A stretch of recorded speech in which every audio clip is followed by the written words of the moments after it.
मनु जी महाराज की जो बेटी देवहूति, उनका विवाह कर्दम नाम के प्रजापति के साथ हुआ।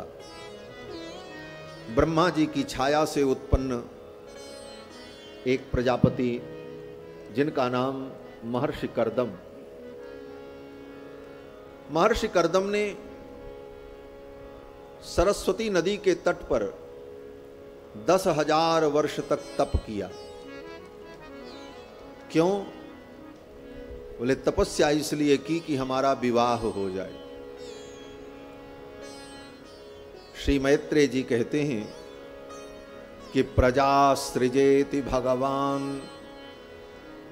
कर्दमो ब्रह्मणोदितः सरस्वत्यां तपस्तेपे सहस्राणां समादश। सरस्वती नदी के तट पर प्रजापति कर्दम ने 10,000 वर्ष तक तप किया, भगवान की आराधना की। भगवान इनकी तपस्या से प्रसन्न हो गए और भगवान प्रकट हुए। भगवान ने कहा, हे मुने, आपने इतना कठिन तप किया है, मैं आपकी इच्छा को पूर्ण करने के लिए आया हूं। आप मांगो, क्या चाहिए? तो मांगने के पहले ही स्तुति करते हुए उसी क्रम में महर्षि कर्दम ने भगवान से अपने मनोभाव को कह दिया। महर्षि कर्दम ने कहा, तथा स चाहम परिवोढु कामः समानशीलाम गृहमेधधेनुम। हे भगवान, मैं विवाह करना चाहता हूं और मेरे समान गुणधर्म वाली पत्नी मुझे प्राप्त हो, जो मेरे गृहस्थ धर्म में कामधेनु के समान सहयोगिनी सहचारिणी बनकर के मेरे धर्म पालन में, धर्मानुष्ठान में सहायक बने, ऐसी पत्नी मुझे प्राप्त हो। समानशीलाम गृहमेधधेनुम, ऐसी पत्नी मुझे प्राप्त हो, मैं विवाह करना चाहता हूं। विचार करो, विवाह करने के लिए महर्षि कर्दम ने 10,000 वर्ष तप किया। आज के प्राणियों को सुनकर के हंसी आएगी कि ब्याह करने के लिए भी 10,000 वर्ष तपस्या करना पड़ता। आजकल तो ब्याह रास्ते चलते हो जाता आदमी का। अब ब्याह करने के लिए 10,000 वर्ष तप। बोले हाँ, ब्याह तो कुत्ता बिल्ली का भी हो जाता है, लेकिन उस ब्याह का कोई मूल्य नहीं होता। विवाह तो वो है जिस विवाह के बाद गृहस्थ धर्म में प्रविष्ट होकर व्यक्ति धर्म का पालन करे और ऐसे सदगृहस्थ के घर में भगवान और भगवान के भक्तों का अवतार हो। ऐसी गृहस्थी तो तपस्या से ही सिद्ध होती है, उसके लिए तप करना पड़ता है। 10,000 वर्ष तप किया। और दूसरा संकेत, गृहस्थ जीवन में जाने के पहले हमारे जीवन में तप होना चाहिए। गृहस्थ जीवन में जाने के पहले जिसने अपने जीवन में तप किया, उसका गृहस्थ जीवन पवित्र और मंगलमय होगा। और जिसने गृहस्थ जीवन में जाने के पहले जीवन में तप नहीं किया, ब्रह्मचर्य का पालन नहीं किया, साधना नहीं की, ईश्वर की आराधना नहीं की, उसका गृहस्थ जीवन भी भोगमय और नरकमय बन जाता है। उसका गृहस्थ जीवन मंगलमय नहीं होता। इसलिए गृहस्थ जीवन को अगर मंगलमय बनाना है तो गृहस्थ में जाने के पहले जो काल है, उस काल में तप करो, साधना करो, उपासना करो। साधना, उपासना और तप से जब हम पवित्रता को प्राप्त कर लेंगे, धन्यता को प्राप्त कर लेंगे, तब गृहस्थ जीवन में जब प्रवेश होगा तो वह गृहस्थ जीवन दिव्य और मंगलमय हो। 10,000 वर्ष तक महर्षि कर्दम ने तप किया। भगवान आए। महर्षि कर्दम ने कहा, आप कृपा करो हमारा ब्याह हो जाए। नमाम्यभीक्ष्णं नमनीय पाद सरोजमल्पीयसि काम वर्षम। हे भगवान, आप तो कामनाओं की वर्षा करने वाले मेघ हो, मेरी भी कामना को आप पूर्ण करो। भगवान प्रसन्न हो गए और भगवान ने कहा कि विदित्वा तव चैत्यम में पुरैव समयोजितत्। तुम्हारे हृदय के भाव को मैं पहले ही जान गया। और मैंने सारी योजना बना दी है। महर्षि कर्दम ने कहा, क्या योजना आपने बनाई? तो भगवान ने कहा, कहीं जाने की जरूरत नहीं, यहीं अपनी कुटिया में बैठे रहो। बस परसों श्री मनु जी महाराज अपनी बेटी देवहूति को लेकर के आएंगे और यहीं कन्यादान करेंगे और यहीं घर बैठे ब्याह हो जाएगा। भगवान ने सब बता दिया। भगवान ने कहा कि आयास्यसि दिदिक्षुस्त्वां परस्वो धर्म कोविदः। परस्वः, परस्व माने परसों, कल छोड़ करके परसों, परसों ही मनु जी आएंगे और अपनी बेटी देवहूति को लेकर के आएंगे और विवाह का प्रस्ताव करेंगे। आप स्वीकार कर लेना, यहीं घर बैठे ब्याह हो जाएगा। और जाते जाते भगवान ने कहा कि विवाह के बाद 9 बेटियां पैदा होंगी और उसके बाद 10वीं संतान के रूप में मैं ही तुम्हारा पुत्र बन करके आऊंगा और तुम्हारे पुत्र के रूप में आकर के मैं तत्व संहिता का प्रणयन करूंगा। तव क्षेत्रे देवहूत्याम प्रणेष्ये तत्व संहिताम। ये सब बता करके भगवान विदा हो गए। कैसे विदा हो गए भगवान? बोले अपने गरुड़ पर बैठ करके भगवान मुस्कुराते हुए जाने लगे। श्री मैत्रेय जी महाराज वर्णन करते हैं कि निरीक्षित तस्य ययावशेष सिद्धेश्वराभिष्टुत सिद्ध मार्गः। श्री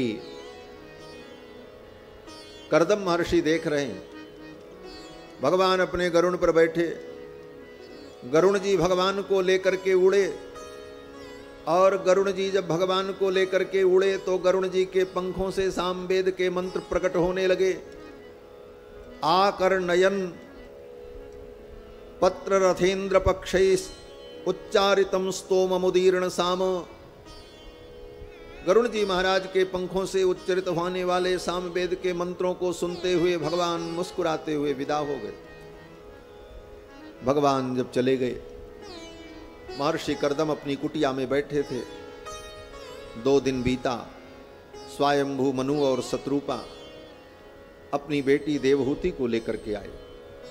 इधर देवर्षि नारद के द्वारा महर्षि कर्दम की महिमा को सुनकर के देवहूति ने महर्षि कर्दम को ही अपना प्रियतम मान लिया था करके महाराज मनु चले गए। महर्षि कर्दम ने देवहूति का पाणी ग्रहण किया, अग्नि स्थापन करके विधिपूर्वक होमादि कर्म को संपन्न करके वैदिक विधि पूर्ण की और अपनी पत्नी देवहूति के साथ अपने आश्रम में रहने लगे और अपने गृहस्थ धर्म का पालन करने लगे। गृहस्थ धर्म सर्वोपरि धर्म है और गृहस्थ जीवन में रहकर यज्ञ यागादि कर्म को करना, यही गृहस्थ धर्म है। गृहस्थ की बहुत बड़ी जिम्मेदारी है। ये गृहस्थ तीनों आश्रमों को उत्पन्न करने वाला है। ब्रह्मचर्य आश्रम, वानप्रस्थ और सन्यास, तीनों आश्रमों की उत्पत्ति गृहस्थ आश्रम से ही होती है और तीनों का पोषण भी गृहस्थ आश्रम से ही होता है। इसलिए गृहस्थ आश्रम सबका मूल है। गृहस्थ आश्रम न हो तो कोई आश्रम नहीं रहेगा। सबका मूल गृहस्थ है और गृहस्थ की बहुत बड़ी जिम्मेदारी है। जितने वेदों में वर्णित यज्ञ यागादि धर्म हैं, उन सारे धर्मों का अधिकार गृहस्थ को ही है। और गृहस्थ का मतलब केवल इतना ही नहीं होता कि विवाह कर लिया तो हम गृहस्थ हो गए। विवाह करने के बाद किन किन धर्मों का, किन किन नियमों का पालन करना चाहिए, उन सारे नियमों का वो पालन करे तब वो गृहस्थ है। जैसे कोई गेरुआ कपड़ा पहन ले और हाथ में दंड ले ले तो बस इतने से वो सन्यासी नहीं हो जाता। सन्यासी के जितने धर्म हैं उन सारे धर्मों का वो पालन करे तब सन्यासी। उसी प्रकार केवल विवाह मात्र से कोई गृहस्थ नहीं होता। गृहस्थ का जो धर्म है उन धर्मों का पालन करता है तब गृहस्थ हो। और गृहस्थ का धर्म कितना है? बोले गृहस्थ का धर्म है कि गृहस्थ में रहकर वो नित्य औपासन होम करे, अग्निहोत्र करे, महीने की दोनों प्रतिपदा तिथि को दर्श और पूर्णमास नाम का यज्ञ करे, महीने की दोनों प्रतिपदा तिथि को पक्षादि कर्म करे, अमावस्या को पिंड पितृ यज्ञ करे, वर्ष में एक बार चातुर्मास यज्ञ करे। ये चातुर्मास से जो गृहस्थ का होता है वो अलग है, सन्यासियों का अलग है। और वर्ष में एक बार आयन के परिवर्तन पर पश्विद्या करे। पश्विद्याम संवत्सरे संवत्सरे प्राविशी, महर्षि कात्यायन कहते, प्रति संवत्सर में पश्विद्या करे। और सोमश्चैके, संभव हो तो सोमयाग भी करे प्रतिवर्ष। और इसके अलावा पंच महायज्ञ और जो नित्य कर्म हैं, संध्या वंदन तर्पणादि अतिथि पूजनादि, उन सारे कर्मों को करे।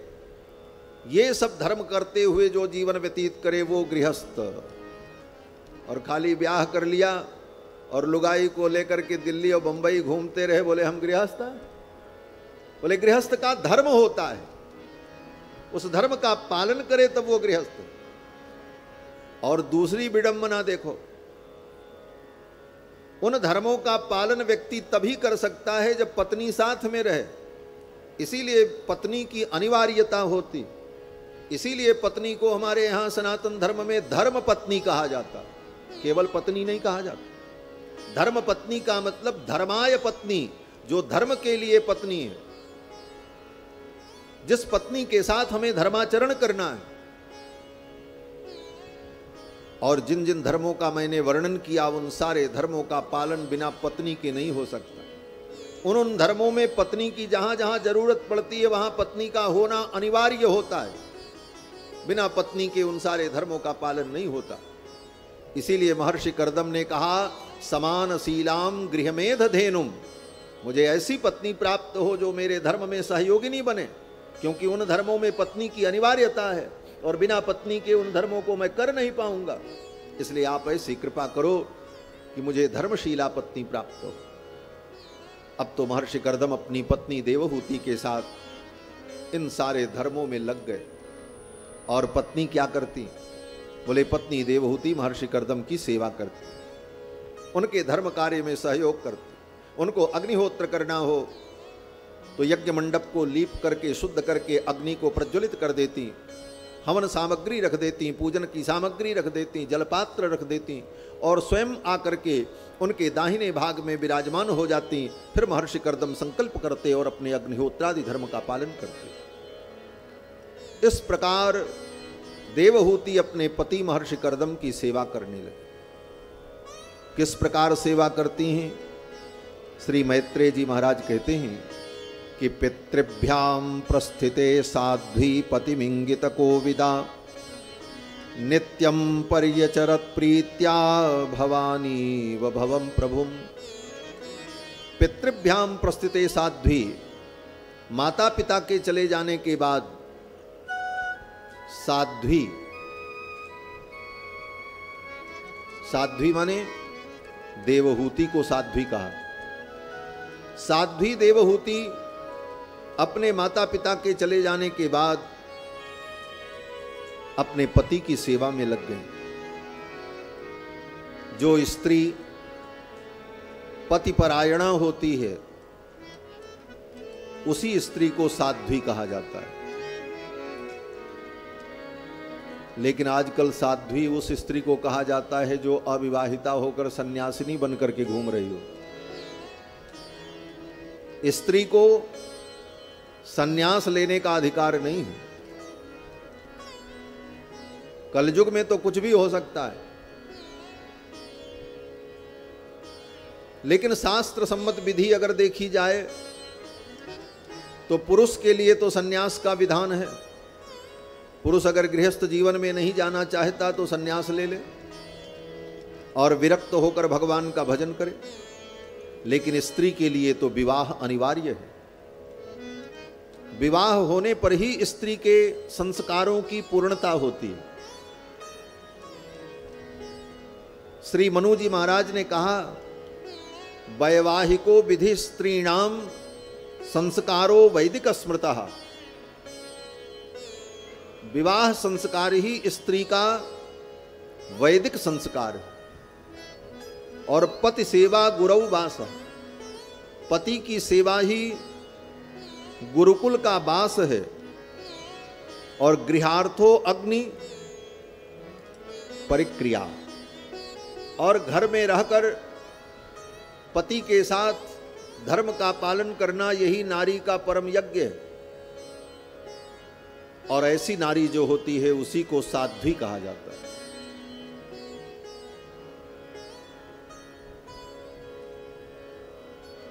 देवहूति को श्री मैत्रेय जी महाराज साध्वी कहते हैं। पितृभ्याम प्रस्थिते साध्वी पतिमिंगित कोविदा, नित्यं पर्यचरत प्रीत्या भवानी व भवम प्रभुम। प्रीतिपूर्वक देवहूति अपने पति की सेवा करने लगी। किस प्रकार? बोले जैसे भवानी भगवान शंकर की सेवा करती है। भवानी व भवम प्रभुम। अपने पति के मनोभाव को समझकर पतिमिंगित कोविदा, महर्षि कर्दम को बताना नहीं पड़ता कि तुम ऐसा करो, उनके मनोभाव को समझ लेती। जो नारी अपने पति के मनोभाव को समझकर तदनुकूल सेवा करे वही उत्तम सेवा मानी जाती है। कहने पर करे तो मध्यम है, और भय के कारण करे तो अधम है, और बिना कहे जानकर अपनी प्रसन्नता से पति के अनुकूल सारे कार्यों को कर दे वो उत्तम सेवा। देवहूति इस प्रकार पतिमिंगित कोविदा, अपने पति के इशारे को, इंगित को समझकर, उनके मनोभाव को समझकर उनकी शुश्रूषा में लगी रहती। वर्षों बीत गए और महर्षि कर्दम इसी प्रकार यज्ञ हवन पूजा पाठ करते रहे। देवहूति वृद्धा हो गई। एक दिन महर्षि कर्दम ने देखा देवहूति का शरीर कृशकाय हो गया। महर्षि कर्दम ने पूछा, देवी आपने मेरी इतनी सेवा की और कभी मैं आपसे ये नहीं पूछ सका कि आपकी कोई आवश्यकता है, कोई इच्छा है। हे देवी, आपकी सेवा से मैं प्रसन्न हूं, मांगो क्या चाहिए। तो देवहूति ने अपने पति कर्दम से कहा, हे नाथ, आपके चरणों का आश्रय मिला, मुझे सब कुछ प्राप्त हो गया, और आप अगर प्रसन्न हैं मेरी सेवा से तो आप कृपा करो मुझे संतान की प्राप्ति हो। यस्ते भ्यदाय समय सकृदंग संग भूयाद्गरीयसि गुण प्रसव सतीनाम। देवहूति ने कहा, मुझे संतान की प्राप्ति हो ऐसी आप कृपा करो, क्योंकि मैंने सुना है स्त्री को कभी स्वतंत्र नहीं रहना चाहिए। जब तक वो कन्या हो उसे पिता का संरक्षण प्राप्त हो, युवावस्था में पति का संरक्षण और वृद्धावस्था में पुत्र के संरक्षण में उसे जीवन व्यतीत करना चाहिए। जब तक मैं कन्या थी तब तक मेरे पिता का संरक्षण मुझे प्राप्त था, और युवावस्था में मैं आपके चरणों में आई। अब वृद्धावस्था में मैं अपने पुत्र के आश्रित रहकर अपने जीवन को व्यतीत करूं। आप ऐसी कृपा करो मुझे पुत्र रत्न की प्राप्ति हो।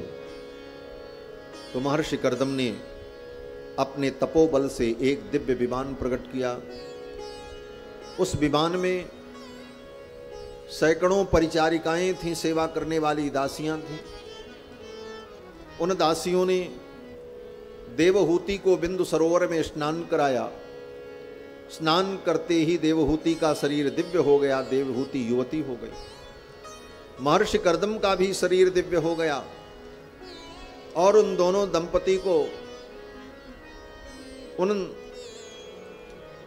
परिचारिकाओं ने विमान में बैठाया और वह विमान महर्षि कर्दम के संकल्प से आकाश में गति करने लगा। उस विमान में ही सब प्रकार की सुख भोग की सामग्रियां थीं और उन समस्त सुखों का भोग करते हुए 100 वर्षों तक उसी विमान में बैठे बैठे महर्षि कर्दम और देवहूति विचरण करते रहे और वो विमान अंतरिक्ष में घूमता रहा। श्री मैत्रेय जी महाराज कहते हैं कि सतम व्यतीयुस्सरदः कामलालसयोर्मना,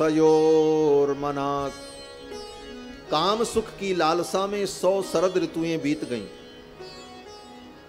और उसी विमान में बैठे बैठे दोनों दंपति विचरण करते रहे। समय आने पर देवहूति अंतर्वतनी हुई और उन्होंने 9 कन्याओं को जन्म दिया और 10वें गर्भ के रूप में स्वयं भगवान आए।